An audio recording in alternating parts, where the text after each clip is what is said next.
Welcome in, everybody, to day 2 of Chicago Bears training camp. I'm your host, Nomad, and boy, do we have a decent one for you guys today. Thank you guys for showing up and being part of the show while you're here. Don't forget to like, don't forget to subscribe. If you like what we do, we don't let you down, hopefully, and make sure you hit your notification button so you don't miss any shows. So, before we get all the way into the conversation, there's a lot going on. I've been in contact with several of my reporter associates, reporter associates, and nobody was able to really come on because everybody's got their own commitments, doing their own podcasts and things like that. But I took a bunch of notes, and we've got a packed show for you as far as information goes. Some of the stuff I'll say you've probably seen already, but I'll get into a little bit more detail on some of it. Also, man, we had some really good breaking news today. Cole Kmet was signed, 60 million, 32 guaranteed, 4 years, 60 million, 32 guaranteed, and that's good news for him. You know, I won't lie to you guys, I didn't think they'd sign Cole Kmet, but for what they signed him for the team, I think it was a really solid signing, and I'm happy for Cole Kmet. I'm not gonna poo-poo Cole Kmet. Cole Kmet has been solid for us since he got here, so I'm happy for the guy. You know what I mean? I'm happy for the team that we were able to get a deal done for him. You know, at the price range that's acceptable to the team and for him. So, kudos to Cole Kmet. And before I start talking too much, let me bring on my 3 trustees, man. They all just popped into the screen. Got Triple R right here. Got my man Samo right there. What up? And the newest member of the Nomad Network team, my man Matt Kedro. We call him Kids. Hey, if I didn't say it well enough the first time yesterday, man, I thank you for being a part of this team, man, and welcome, man. You're part of the family now. Thanks, boys. Thanks, Nomad.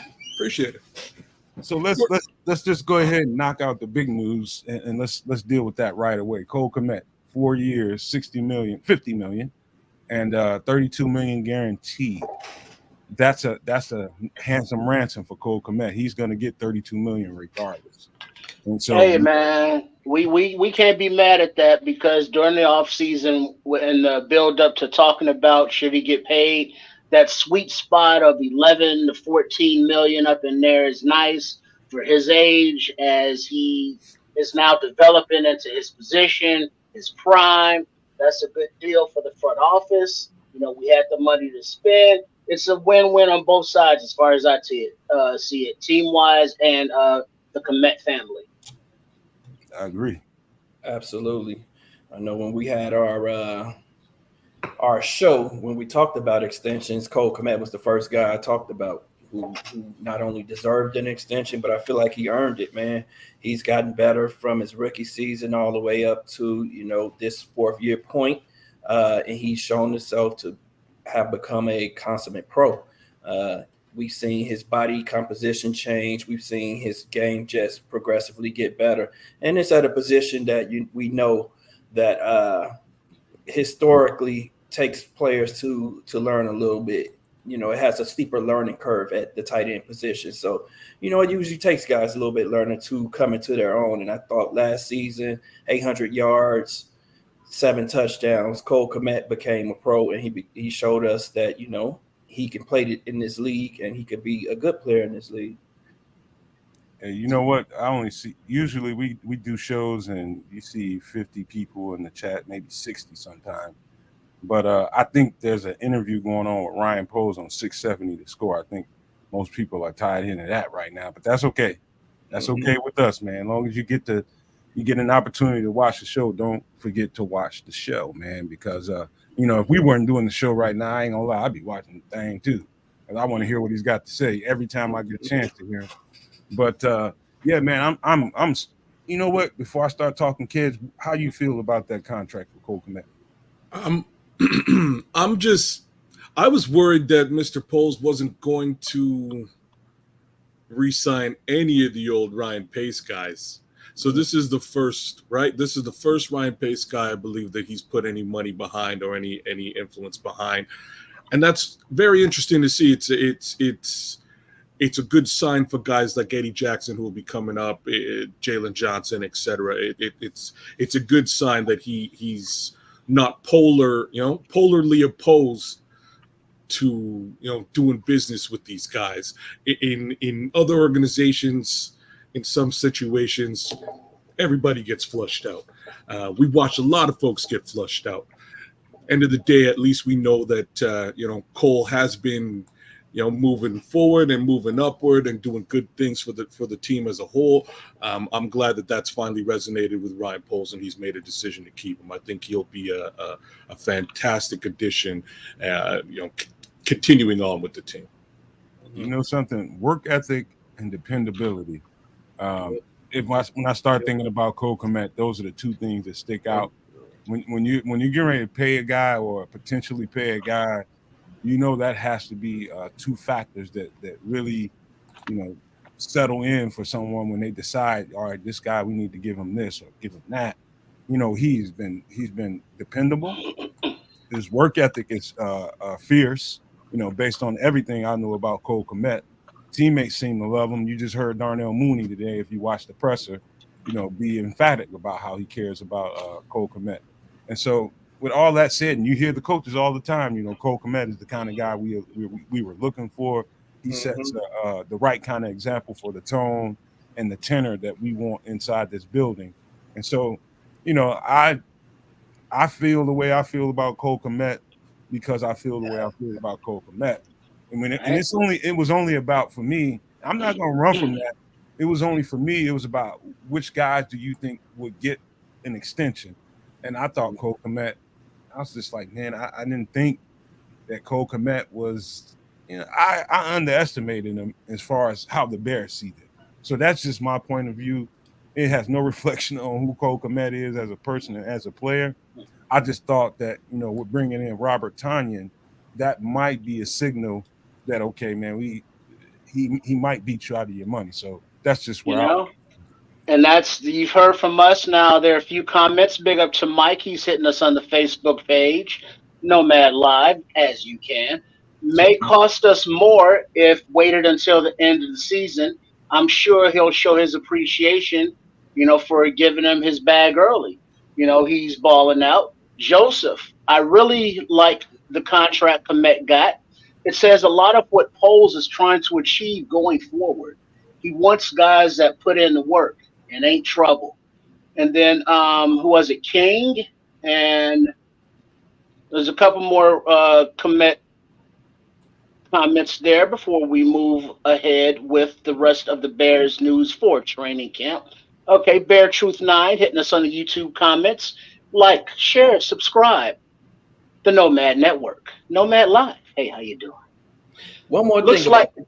Go ahead. Okay, it looks like he lost some of that bulk. I like it.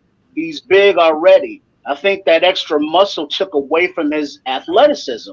I expect to see a more slightly faster, fluid Kmet. Hey, Trip, when he was talking about it looked like he lost some bulk, he wasn't talking about you. But it's all love. That's a really good point, too. That's a really good point. All right, go ahead, Samo. What were you about to say, Samo? No, that's a really good point by Bear Truth 9. No, I was just going to say, how do you guys feel about the contract numbers? We know he got paid, but in the structure of the contract, I thought it was smart the way that they actually structured the contract. If you look at it, they say he's going to get $20 million the first year, which will be this year. He has $32.8 million guaranteed. So after this year, there's only an additional $12.8 million guaranteed over the next 3 years. And, so which essentially makes it after 2 years, he's received all his guaranteed money. So let's just say he regresses or anything happens after 2 years, then, we can really just walk away from that contract. And it also gives us more flexibility in the future, as far as cash cap goes, so when we have to pay Justin Fields after next year, you think, or the year after? Or this year. Yeah, that'd be interesting if they did it this year. But I just thought that was something that stood out to me as well about that contract. Like I said, he earned it, man. Bear Truth 9 made a good point about him, kind of getting rid of some of that bulk. When he did become the Hulk at one point, I did think it made him look a little stiffer, and now he's slimmed down. He still has good frame, so I expect a lot from him. Yeah, man. Congratulations to Cole Kmet. He deserved what he got. You're right, and these are the types of contracts that I was really expecting to see more of in and around now. So again, don't be surprised if these are the types of things that we hear over the course of the next month. I'm going to push it forward 6 months. If things are looking rosy, there's really no reason why Ryan Poles wouldn't pay Justin Fields this year to get ahead of it, right? While there's funds to be spent, right? So that's why you top load a contract like this, so you can actually continue to build a team around a player. This is exactly why you dumped 20 mil into Cole Kmet today, knowing that the remaining 4 years is super manageable, right? Like that's how you do it. So I'm not going to knock the man on his financials. I'm just wondering where the damn defensive end is, but I'll leave that alone. You know what? Just before we close this subject, I like the detail in that, Matt, because that's important moving forward, because you're gonna constantly run into contract. So you're gonna constantly be doing that, trying to structure contracts and trying to make sure you're doing the best for the team in the long run. You know what I mean? So I'm not a contract person. I'm not going to pretend to be one on TV either. I'm a football guy. I study football, and I don't know none of that stuff. But from the little nuggets I hear and what I hear, how I hear you guys describe it, especially you kids, it sounds good for the team. And in the bigger picture, it sounds great. And so, if you look back at what Ryan Pace did, right, by way of contracts, he did the polar, like these are these two dudes couldn't be any more different outside of the fact that they share the same first name, like to be completely honest here. Mm-hmm. Ryan Poles went forward, dumped all level of money. The Khalil Mack contract was an absolute nightmare for the organization, and he's not alone. Then he doubled down on Robert Quinn. It's a situation where, again, if you get in front of the money, you can stretch things out so that there'll be enough cap space, cap room to bring on additional guys like, for instance, a Khalil Mack. Like that type of money will be available down the road for them to spend, and it's not going to cripple the organization. So I'm pleased with the dollars and cents. I'm good with it. The power of Poles compels you. Hold on, Trip, because we're 18 minutes in and we haven't got past Cole Kmet. Let's keep this thing smoking now. All I had to say right there, the power of Poles compels you. All right. The power of Nomad about to click you in a minute. But hey, listen, man, we made a move at, I think, swing tackle, I believe. I think they made a move and they cut a guy by the name of Lorenz Metz. Where'd you say he was from, Trip? Cincinnati? Cincinnati. Right, Cincinnati. We had him. He was, I think, a UDFA. I think he was a swing tackle. I think he was, but we signed. I think. Let me make sure I get his name correct. His name is Aviante Collins, 30-year-old, 6'4", 307, guard tackle. He got drafted by the Vikings. He was a UDFA. Made the 53-man roster as a rookie in 2017. The knock on him was he had short arms and couldn't anchor very well at 296. 296. Has since added 13 to 15 pounds. Had an elbow bicep injury in 2018, missed the entire season. He's really good at zone run blocking. I got to look at some film on him. He's nice at that. Really, he excels at zone run blocking. So looking at him on film, I could see the attraction. But I think the ultimate attraction for him was to see how versatile he is. So he's bounced around. Minnesota drafted him, but he's been 2 or 3 different places. Since then he's been with. I know he's been with the Cowboys last, but I think Cowboys or the Steelers, one of the two. But in all the film that I was able to watch of him, little bit that I could watch of him, he seems to be progressing. Getting stronger and stronger at year 6 of his career and getting better. And, that's what you want to see, man. Sometimes you can find guys like that, sitting on a practice squad or sitting out there in free agency. Apparently, they didn't like what they have going into camp at swing tackle. So there's a signing. That's what I got on that. Looking at that, I was Metz was the big 6'9", primarily right tackle from Cincinnati, and it was going to be a stretch for him to make the team as a UDFA because of his mobility or lack thereof. He's not as nimble as the zone read will require. For the run blocking for the offensive line. Whereas this guy, he's not a kid. He's 30, but from the lineups that he's been in, they say he can play both tackle and both guard positions. So he has that, versatility position wise. He just doesn't play center. So, replacing a kid, UDFA, who wasn't going to make it with, a still ascending, even though at the age guy, it's good depth. It's good, going forward in case he can beat somebody out or you need a veteran presence. He's been around. So, hey, keep the lineup churning, keep looking for the better opportunities. Let's keep it moving forward. I ain't mad at it. In particular, Trip, I'm sorry about that, Sam, I'm going to cut you off, but in particular, when I'm looking at his film, he looked really good at both right guard and right tackle with all the film I saw. I kept looking at breakdown videos of him, and, teams were feeling like that he could play the left side pretty well if given the opportunity. So to me, it looks like depth at swing tackle to me, and just having a guy that's versatile enough to kick in and out. And so he might have some value and add some value to this team. Will he make it? I don't know, but when they pad up, we'll start finding out. He's definitely a guy who's very versatile, very extremely athletic, and a great fit for the West Coast offense and the wide zone scheme.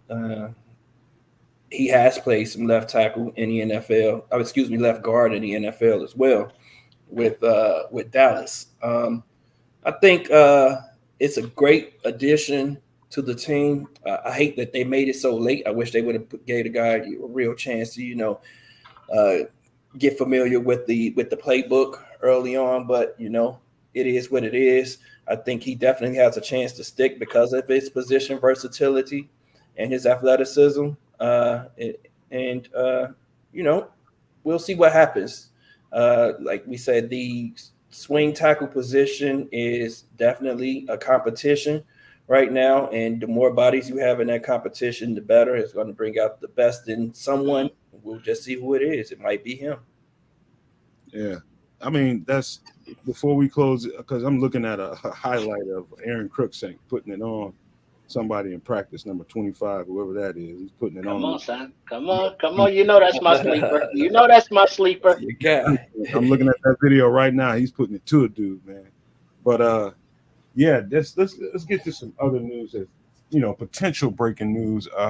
And I will say this: when I look for news sources on Twitter, I was just telling you guys in the green room who I follow. I usually follow NFL Network guys, ESPN guys, but Daniel Greenberg is a solid follow if you want to get breaking news about anything going on in the NFL, especially with Bears. He has shown me to be reliable, and if I see him say something or put something out there, I usually echo it because so far he hasn't let me down. He's got integrity, and I don't see any reason to doubt anything he says. That being said, the reason I bring his name up is because he put a post out and quoted that, he's getting information that Yannick Ngakoue, he's interested in signing with the Bears. How important is that? To me, it says to me that obviously he's checked out everything around the league. He's checked out every opportunity, every avenue, and he's looked at this roster and sees that he could fit here and really turn it up here because we have limited depth at edge per his observation.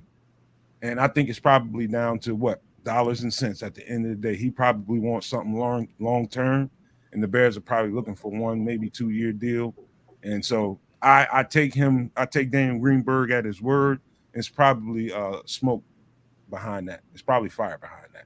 I would just be patient with all that because I understand where Poles in the front office has to do their due diligence to be aware of the free agents out there. So they got to kick the tires like, hey, what you looking for? What kind of deal you looking for? Just that inquiry right there. Now the agents are going to all their news sources saying their interest. It's like, yeah, they're not really interested. They're just inquiring. And so they have in Hallis Hall, a board that says Ngakwe, that says Clark, that says Houston. They want this for this amount of years, for this much money. Do we want to go with any of these, or do we want to stay with these guys, or explore other options? So I don't see it as an immediate, clear and present assigning is coming, around the corner. Maybe it is, but I think it's just more of a inquiry phase, just to be aware of all options available to you.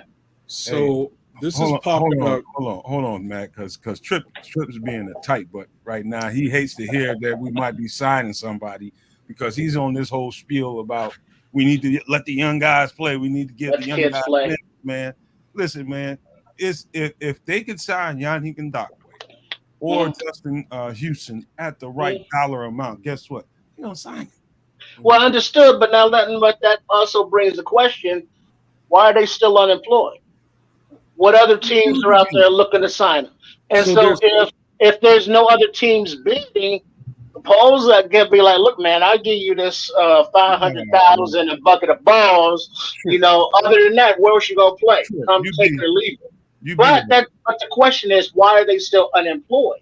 Are there other teams also looking at them? And if they're not, does that lower what the offer that Poles will give them is? Trip, you'd be a damn fool to think them guys don't have other offers, man. They just waiting it out, trying to get through. They way too talented, way too proven. Hell yeah, they got offers in other. So here's where we're at. So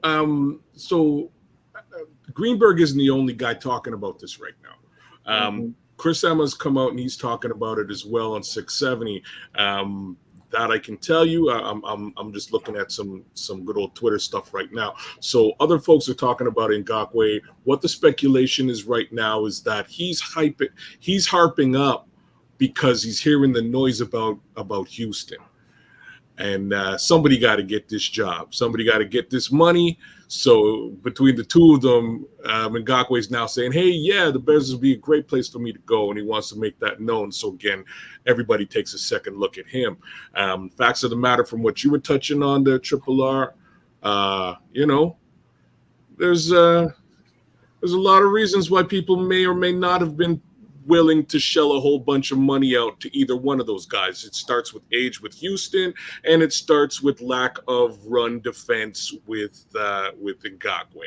In either case, if we've just bolstered up our defensive line with some pressure coming from the middle, run defense may not be the hugest situation for us on that edge. We can always swap him out for, again, those young guys that you're talking about, rotate them in, get them in on those more typical rushing downs. And cool. Personally, I think there's plenty of money to go around, plenty of money to spend. I wouldn't be a stickler here. I would look for a 2-year deal for both of those guys, and I'd sign them both if it was me. But hey, I don't work for the Bears yet. I never thought I would have to say this, but Tripp, allow the power of Poles to compel you. Listen, brother, like we know that if Poles decides to sign Yannick Ngakwe, he's done his homework, man. He's crossed his T's and dotted his I's. He knows the type of player he's getting, So that's the first thing. And then the second thing, as far as him not being signed, is a lot of veteran players don't like going to minicamp. Don't like going to training. There's that too. You're right. You want to sit out. You want to coast and do your own thing as opposed to being forced into doing something with a team. And there's also what J2K has here. My contract might get a little few more M's on it if a guy drops in training camp or in mini camp. I might be able to get a couple more M's on that contract. Goes up. So yeah, my value goes up. To someone.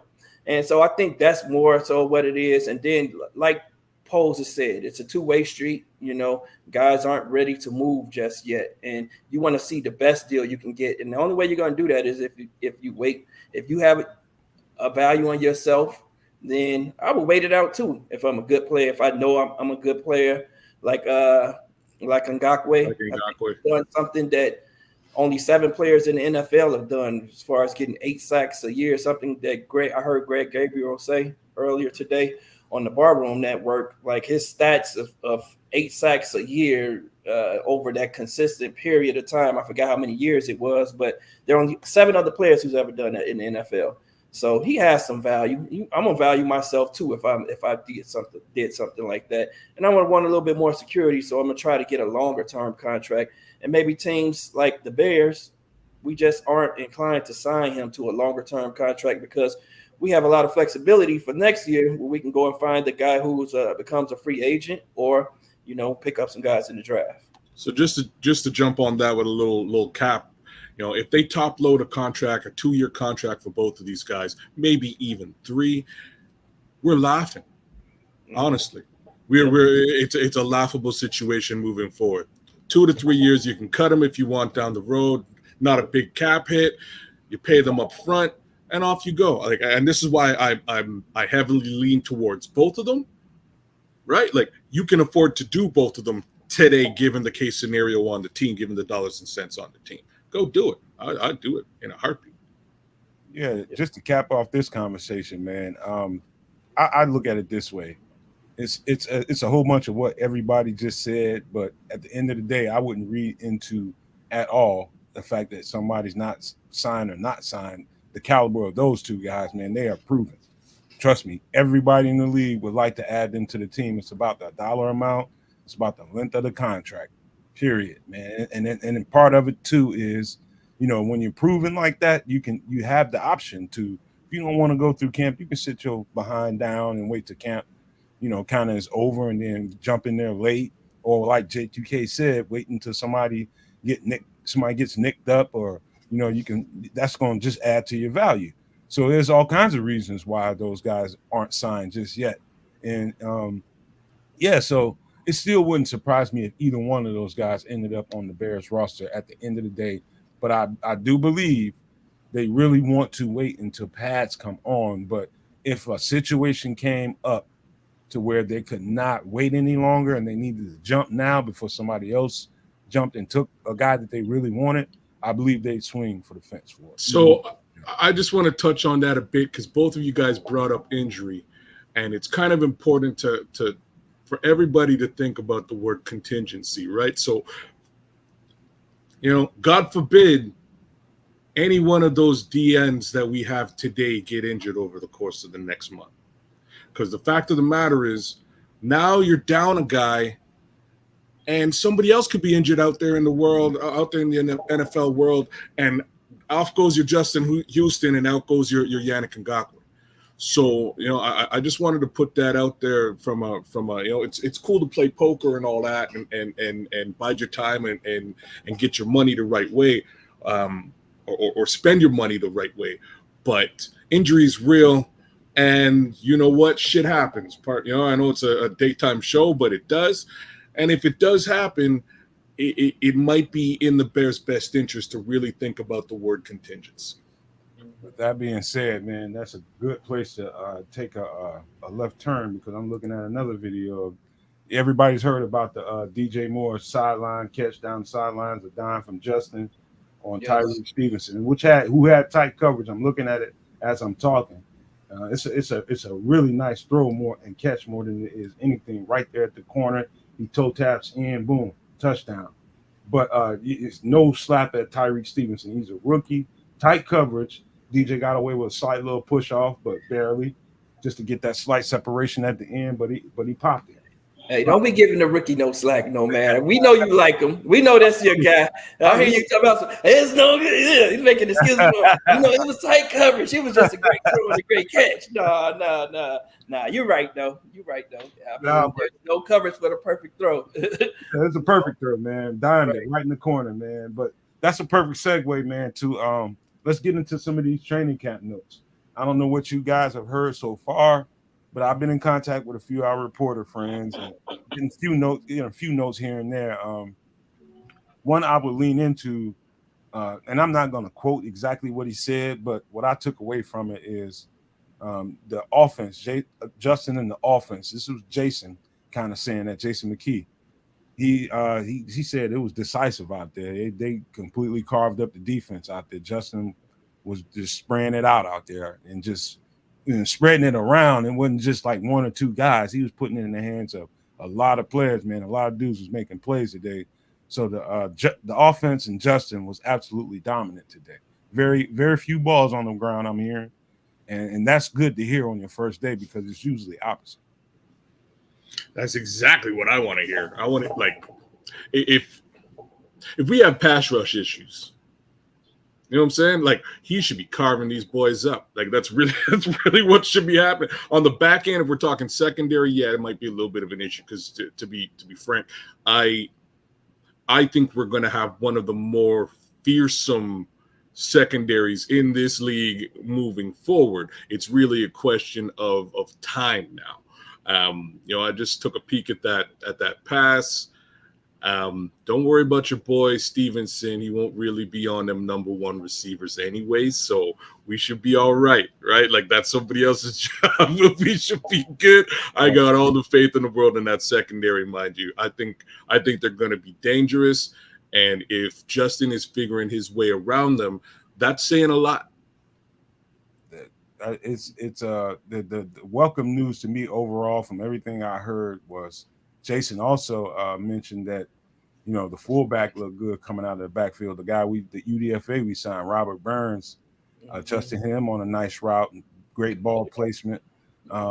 He said there just was very few balls on the ground out there, and so go ahead, Samuel. Oh, I thought you were done. My bad, dog. But I heard the same, though. I've been reading the same and following different people on Twitter. Even Adam Hogue said that the offense had a great day today. He said Justin was putting the ball in place. He was getting rid of the ball when he should have. And it was just a good day for the offense. And for it to be the first day of camp, you usually don't hear that. The first day of camp is usually a defensive day. It usually takes the offense a couple days to get ramped up and get going. So to hear that they just came out firing and, letting it fly, I love to hear it, man. And it's exciting to hear. I heard Cole Kmet making plays. I've heard of Claypool made plays. Today, I even heard of Mooney. Burned your boy. I heard he put it on your boy. Leave the rookie alone, damn it. On Tyreek? Yes, sir. He's gonna take his L's now. No, I'm just joking, though. I know Tyreek is gonna be good, and it's good for him to get this experience. I'm glad they put it on him because, kids, we don't know, man. He might have to face some number one talent in the league. Offense is gonna get creative and force him to have to cover some of these number one receivers because he's a rookie, just to see what he can do. So he's gonna have to take his lumps and just get better. They don't get much better than a DJ Moore in practice, man. You can't buy that kind of experience. You're dealing with that every day in practice. Those are some good lumps he's taking. That's not bad. Those are iron sharpens iron, right? And in this situation, you probably don't really want to have a Jalen Johnson covering DJ Moore. You want the young rookie to be covering him. You want to bring him up as quickly as you can. And how else to do it but put him against the best wide receiver on your team and just let him get ate up. He's gonna be an angry young man at the end of all this, which is all good. Put a good massive chip on his shoulder when he comes out in September. And now I'm excited to hear, that the offense and Justin Fields, they're getting their timing good, but that, the UDFA, the Corey Blasingame backup is out there doing it. But that brings up the point that, yes, they are utilizing those short routes, utilizing passes to the fullback. We have, Blasingame, who's a, experienced pro, and this young UDFA coming up behind him. And that also expands into that now Luke Getsy has the talent out there to run a pro offense with his short passing game from all angles. He has the talent to get those deep, routes in and the protection. So, looking at the expansion of this offense beyond leading the league in rushing like we did last season, even before the utilization of Justin Fields' legs, but now the incorporation of more of the quick routes, the short routes, and getting the ball into the playmakers' hands and letting the speed take over. So yes, let's get it done. Now when the pads come on, that's the next level. But for the first day of camp, glad to see it. Yeah, I mean, in keeping true to these notes, man, it was a really positive. Positive. I didn't see anything negative come out of camp today, and everything I saw was glowing. Of course, they're in shorts, but you can glean some things from even practice in shorts, some things, but not everything. And so another thing, Jason McKee pointed out was one of the guys that had a pretty good camp last year, Greg Stroman, grabbed a pick off of, I think his name is Tyler Badgett or Tyson Badgett, one of the backup quarterbacks that we have. Got a pretty good pick today. He pointed that out. Let me think. Let me look it down at some of these other notes here. Stroman has some experience, not so much starting, but he's been out there working and battling, and it's nice to see him stepping it up. Yeah, Greg Stroman put on a good performance in preseason last year, and I was surprised that he got cut. They had something in mind for the guy. They ended up bringing him back to camp. So there's something about the guy that they really like. I love this tape. I thought he was a really solid pro and could be a good depth piece for a slot or outside. I think he can play equally well in either position. So, I'll just say this, man. When you have guys like that, vets in camp like that, bolstering the competition, and this is something I keep hearing Eberflus say time and time again, and which is why this camp is gonna go so well, is because the starters can't get complacent.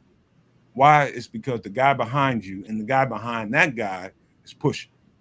And so when you have that level of competition, all it does is increases the chances that your team is going to compete at a really, really high level. And that's what you're looking for, is to get these guys to rise and be at their top and play like that on a regular basis with your practice habits, everything. All this stuff translates to the game.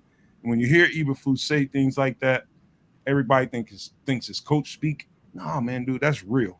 When you have that level of competition going on and guys like Greg Stroman pushing guys like that, you got to really bring it, man. I don't care who you are on this roster. You better bring it.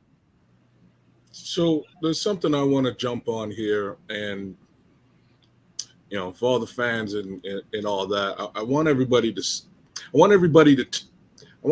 pay attention to the talk track over the course of the next month. It's really important that you do. And when you do, I want you to hearken back to a couple of years ago when we had another rookie.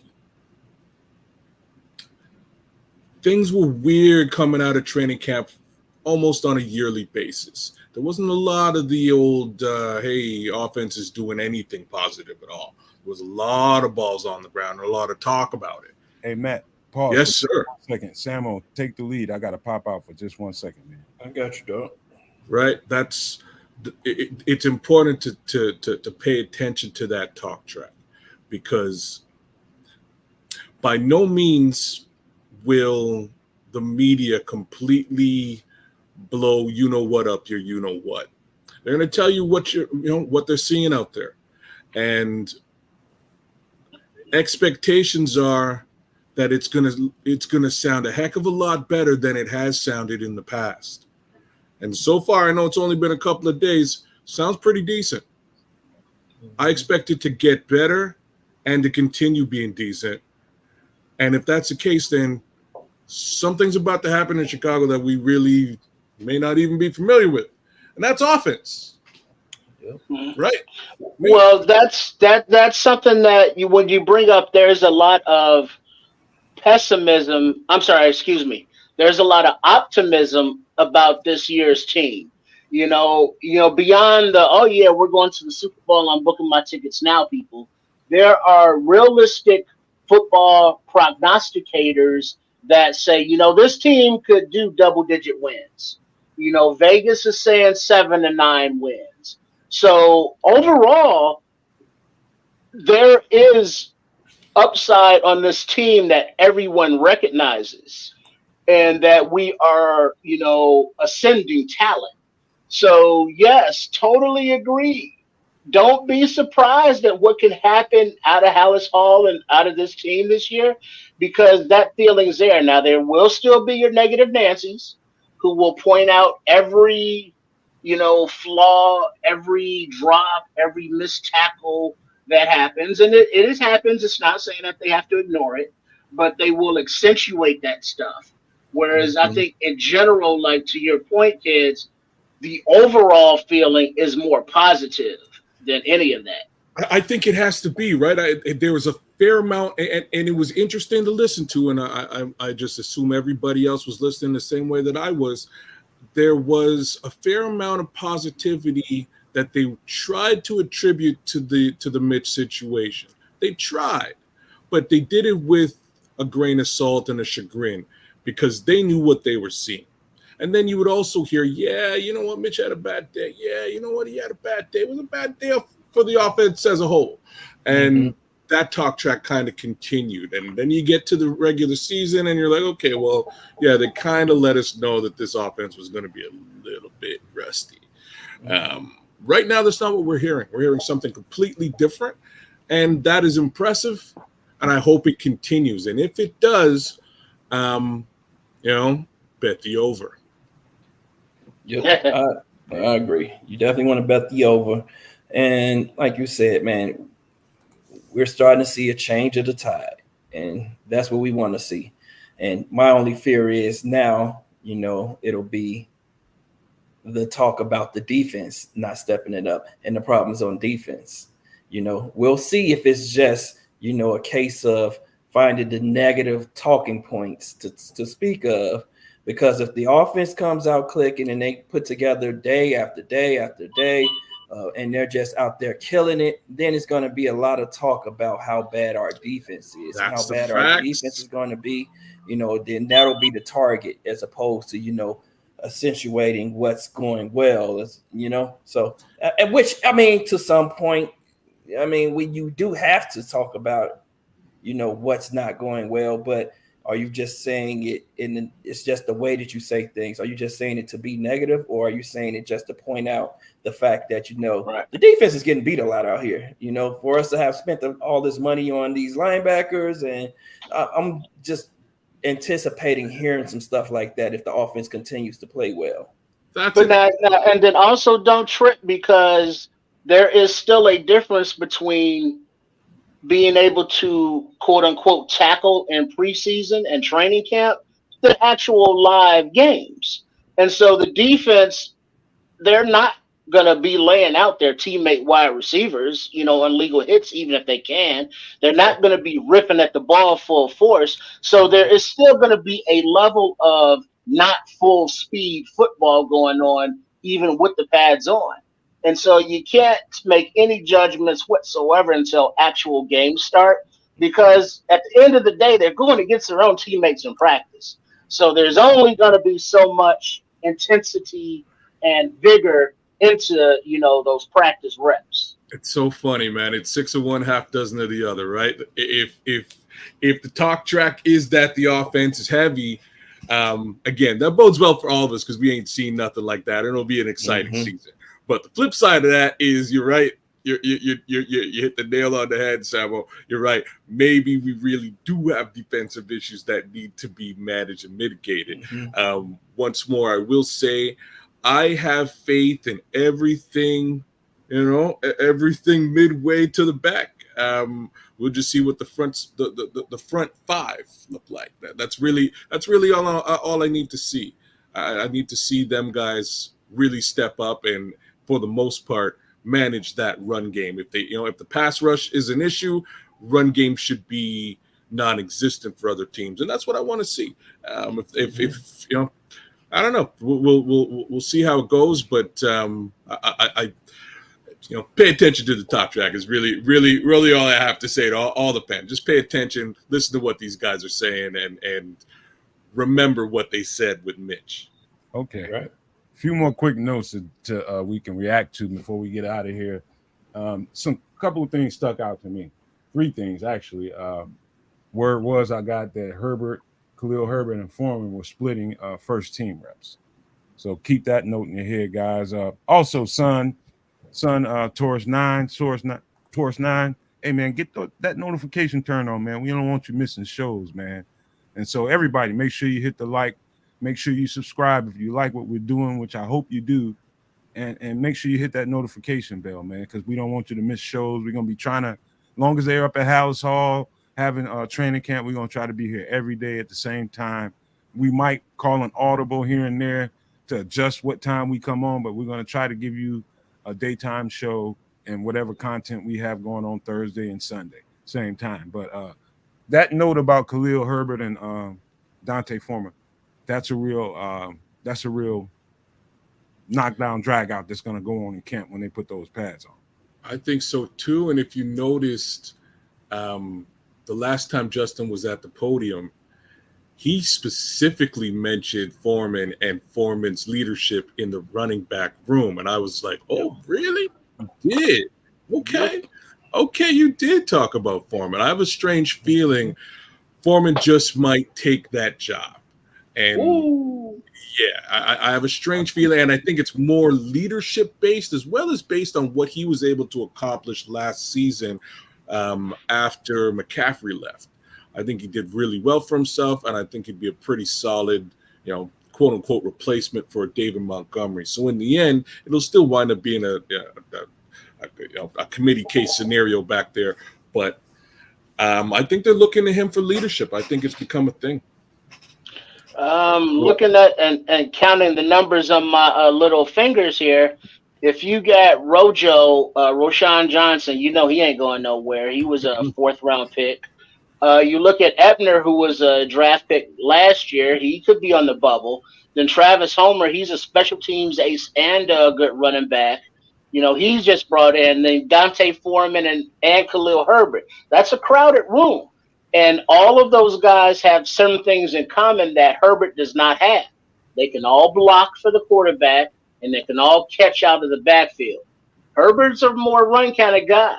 So don't be surprised. I wouldn't say, granted, there are injuries, and that's a very stressful position, but Herbert could be trade bait if these guys beat him out this training camp.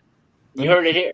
Can I jump in there real quick before you jump in, Sam? I can't agree with Joseph Matuzak more, man. I don't think people are giving that guy enough credit. If you watch that tape, just watch the tape. That always reveals everything, man. Just watch the tape. And he is absolutely correct when he said that. He said, I'll say it again. Folks are not giving Foreman enough credit. That guy's a real hoss. He ain't lying, man. I called it early on too. I'm gonna pat myself on the back for this one too. Yeah. I said it early on that Foreman is gonna be our starting running back this year, guys. Do not be surprised. I think he's a back that can do it all. He suffered from injuries early on in his career, and since he backed up Derrick Henry, and then made his way down to Carolina.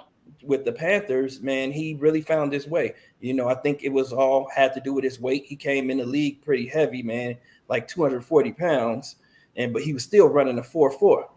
So the guy still had 4.4 speed. Coming from Texas, we know guys from Texas can run.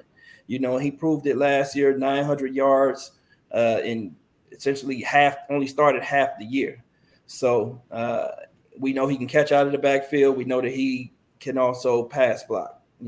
So I wouldn't be surprised. I called it. I said that Herbert's going to be the odd man out, man, just because everyone else is a Ryan Poles guy, There's that. And Foreman came out when he got signed. It basically said, I'm not losing this number one job. I ain't losing to nobody. So he's been working and he has that attitude. And again, his experience and leadership, it's going to go a long way.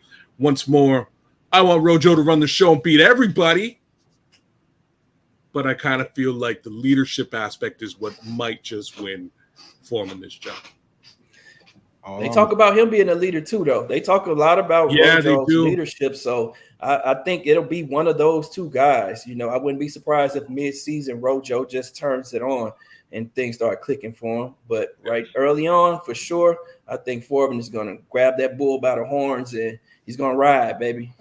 Hey man, but just real quick, Nomad, just check this out though. You know we ain't no good as fans. We ain't no damn good because as we talk about this, ain't nobody in the chat been like, "No, Herbert gotta stay."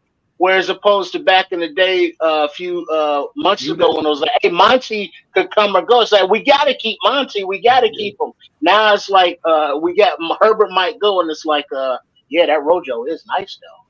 Yeah, Foreman is 'cause he's a beast. He's big. He's fast. Wait, Khalil who? Oh yeah, Hey, listen, man. I'm gonna end this subject with this, man. I've seen enough tape on Foreman to know this. That 6'1", 6'2", however big he is, 235, 240 ain't no joke late in games. I've seen that dude literally break teams' will late in games, man. Just take the air out of stadiums, man. And it's just that's when you're fit when you are the kind of coach that wants to impose your will on another team, and which is what Flus is building his team to be a physically dominant unit. That's what you want to see late in games. The guys don't even want to tackle. He knows they don't want to tackle him, so he just running right through arm tackles and just running into the end zone or just running off 25, 30-yard runs. You see man, that you're not arm tackling that. and over in his games, man. So look, we're gonna end that subject right there. That's gonna be probably the most interesting thing to watch in camp. Is gonna be the RB battle. And so let's just move on from that, man. We're gonna talk about that all camp. We're gonna talk about that over and over again. But a couple of things stuck out to me. I was listening to Flus in his presser, man. He's impressed by how much Velus has turned the corner. Velus came in, of course, we've talked about it on and on again about not understanding everything that he needed to understand, and it was a reflection of that on the field. And one thing he said, he's a lot more consistent at returning the ball, at kickoff return, punt return, being a receiver. And what kind of leaked out to me from listening to him talk about Velus is going to be used as kind of a weapon we thought he was going to. Yep. They're gonna do all kinds of things with Velus. Just by what I could gander off what Flus had to say today, Velus is gonna be all over the damn place, and they're gonna use him where they need him. And so just look out for that dude. I think he's gonna be popping in preseason. I can promise you. We just talked about that here on the Nomad Network early on, man.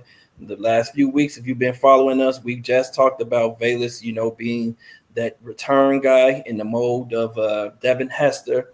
And then just utilizing his speed as a weapon, and just weaponizing him and using him as what Flus said is a gadget player, using him as a gadget and not making him a full-time receiver. We're going to make sure that he's a great returner. And then, we're just going to utilize that speed and situational football to weaponize him and to make the entire offense better.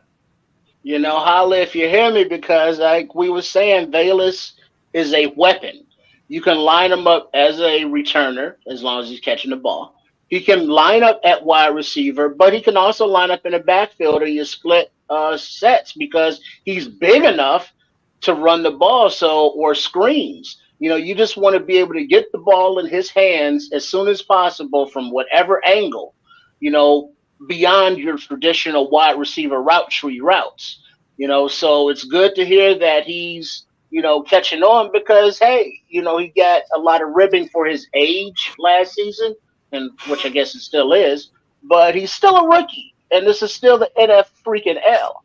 So, they're coming together. The offense is coming together. He's a young guy that he's a guy that we drafted last season, his second year in the league. He's getting the ball in his hands. He's turning some heads. That's why we feeling amped. That's what the positivity's coming from. Let's keep it going, boys. Let's keep it going. So I have a little problem with the gadget idea, and I'll explain why. Uh-oh. So he's definitely gadget caliber player. My worry here is that so's Chase Claypool, and so is DJ Moore. Some of the DJ Moore tape, y'all would be surprised. Jet sweeps from DJ Moore are ice cold. He's wicked good at it. You'd be surprised.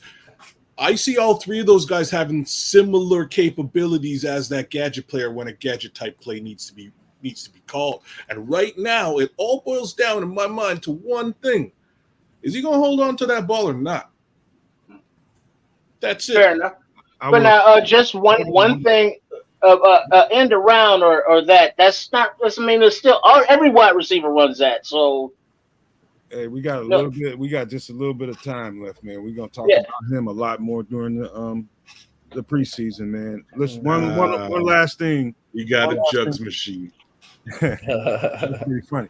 Hey, one last thing I wanted to touch on before we got out of here was Chase Claypool's presser, and it was exactly what I explained to you guys. It was somebody comes in half a season, not understanding totally what he's dealing with, not understanding at the line of scrimmage what's going on all the time, versus the criticism versus all of that. And in the offseason, what I became confident in after listening to him talk today was he made it his business on his own in the offseason to make sure he had this offense down cold. To not only know what he's doing, to make sure he knew what everybody else's responsibility was at any spot. So he knows now, and the team knows now, they can put Claypool anywhere, out of any, whether it's X, Z, wherever you want to put him. You can put him anywhere now because he, just by listening to him, I am confident that he is confident that he has this offense down cold now. And so with that being said, you have to consider that before you can go to criticizing someone, with limited exposure to a brand new offense, which is what I tried to explain over and over and over again this offseason, man. I just got sick of having to explain that. It's a lot to deal with. And I'm glad that he finally found the time to get in the space to really understand what's in front of him. And now he can kind of own it. Now the game gets to slow down for him. Now he's not dizzy at the line of scrimmage, not sure about what he's asked to do out there. So you're going to see a lot different Chase Claypool. You're going to see a lot different Velus Jones. You're going to see a lot different Tristan Ebner because of those things. I gotta agree with Joseph in the chat here on YouTube. He said, "Yeah, the Claypool slander is outrageous. Dude is trying to fit in and passionate. Folks can often be misunderstood before you get to know him. There was the criticism when he didn't, immediately come in at the trade deadline and be a star, and then when he bubbled up, what was it, the Detroit game on the sidelines where there was a little blow up." And they had to calm him down, and he was emotional. He's a competitor. I mean, that's what these guys are. They want to show and prove. He felt the pressure coming from a new city. It's like, oh, Pittsburgh, Chicago. Okay, now I got to make oh damn, and it's human nature. So the man, understood that. He addressed that. Like Nomad said in his presser.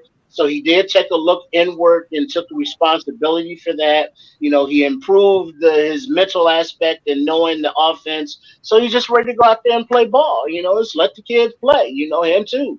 And now, he's under different stress because of this stage in his contract year and trying to get paid, or is he going to be here or wherever? But, now is the opportunity to just go ball out and just let him.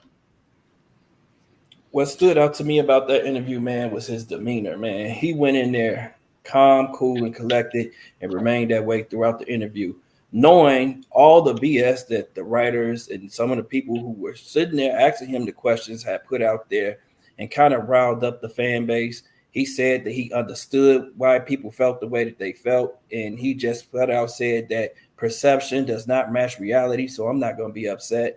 He says he's been working all his life. He says, this is the most important year of my life. Why wouldn't I be working? He was like, I'm no stranger to hard work. And it shows. Look at the man's body, man. The man puts in the work. You can't look like that without putting in some work. Stop it, Trip. Hey. I put in a lot of work. Stop it, Trip. I see your face. But nah, man, that just stood out to me, man. I think he's going to have a good year, man. He already caught a touchdown today in practice. And beating someone on a slant route. I read from someone, so I'm looking forward to seeing this dude, man, just have a lot of success this year. That's my son, man, my Canadian son. Just saying, that's my son right there, Chase Claypool. I hope, that's how a true Canadian would have handled that. This is some bullshit I'm talking, but anyways, you're sitting in it like we would just take it all in stride and deal with it because it's just noise and it's words. Like there's only one way to fix this problem, and it's on the football field. He's going to do what he can to do exactly that. Now, you also have to understand that a lot of the negativity about this particular player is coming from Pittsburgh and the media, right? You have to look at it. The fact of the matter is Pittsburgh wants to win that trade.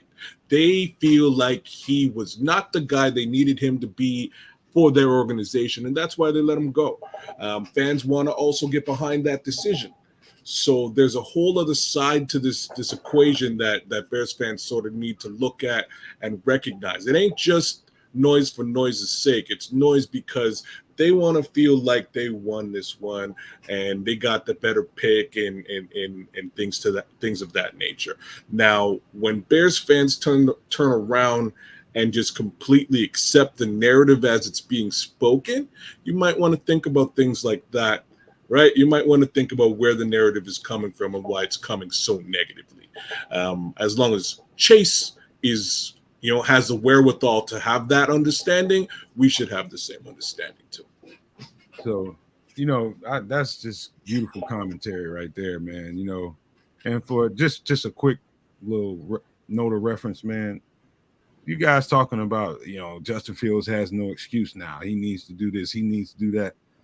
Shut up, man. Shut up. Shut the hell all the way up, man. I'm tired of that. It's like you guys are constantly, it's like you really, really want him to fail, but you don't want to say it out in the open. And so you'll make subtle statements like, hey, he has no excuses now. What do you mean excuses, man? He didn't have a totally built team. So, man, hey, shut up with that, man, because y'all got me on the verge of really calling some names out, man. I'm getting really tired of that. And so I just wanted to that's just my personal little pet peeve. And we're going to wrap this show up, man. Let's go really quickly around the horn, man. You guys got any shout outs? Just shout out to everybody in the chat, man, for staying engaged, staying here with us, man. Tell a friend next time, man. Like, subscribe, all that good stuff.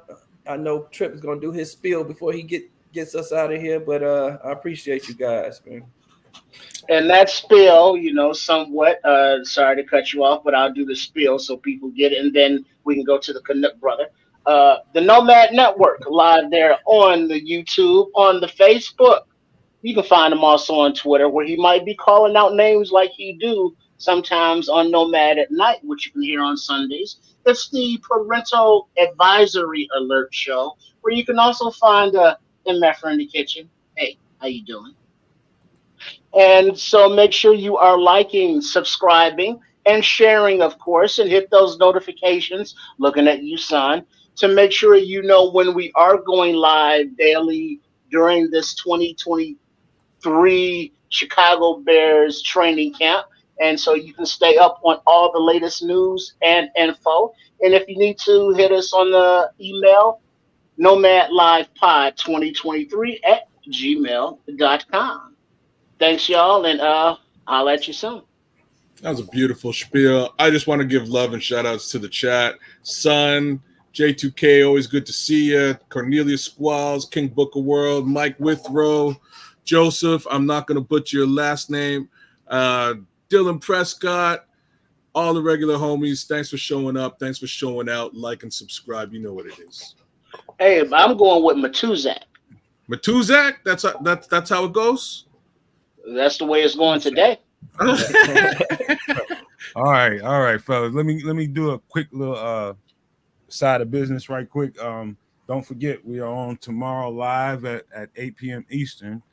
8 p.m. Central, my fault. And so you guys know ahead of time, Herb Howard has agreed to come on, and he's going to dump some notes on us from everything he saw firsthand in camp. So get your notifications set for that. Herb is always going to bring it. So just get ready for that tomorrow night. And also, my guys right here on the screen do not know, but tomorrow we're doing a special Nomad at night because that's what the fans are calling for. So anybody that can show up. You can't, man. That's all right. But Wait, let a header in, huh? wait a minute. This is Nomad Live, and we're doing a Nomad at night. So, sugar honey iced tea. Sugar honey iced tea. Do a special Friday night on them, man. They didn't see that coming, so we got that for y'all because we love y'all. We know y'all love the shows, and so I knew these guys wouldn't turn it down, man, because they love you guys just as much as I do, man. So, hey, look for us Friday night. Again, Thursday night with Herb Howard. Get your notifications set. And don't forget, we're going to still do a regular Nomad at night on Sunday. So that being said, fellas, man, love and appreciate you guys. Love you guys in the chat, man, forever and ever, man. With that being said, love, peace, and hair grease, y'all. Word to Herb. Peace.